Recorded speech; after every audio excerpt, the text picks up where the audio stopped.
Hi, I'm Jed Herne, and this is Daily Writing Advice. Sonder. S-O-N-D-E-R.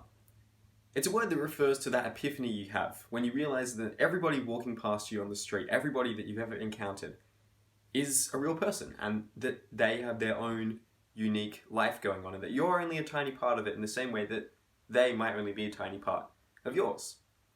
This is a really useful thing to consider when writing, in particular, secondary characters, because it's very easy to fall into the trap of thinking that secondary characters are just there to be secondary, to support the main characters. When in reality, even though that is sort of their function, they should feel fleshed out, they should feel developed and complex, and they should feel like you could conceivably follow them on their own story and conceivably have them as a main character.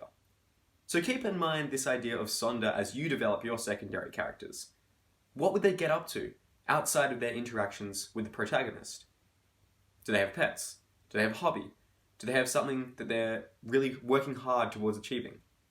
For instance, in a novel that I'm working on at the moment, Masks of Steel, I applied this concept to a character who was really just there to serve as kind of motivation for a main character, but the fact that they were only there to serve as motivation for the main character weakened them a lot and actually meant that they weren't very impactful.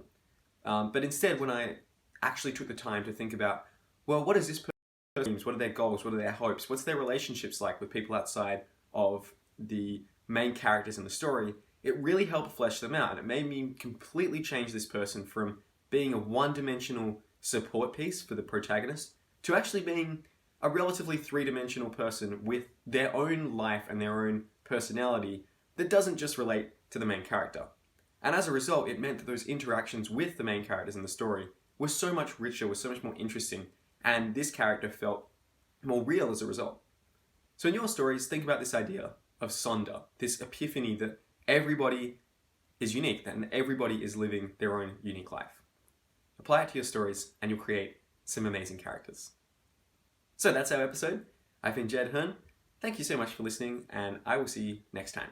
Go write extraordinary stories.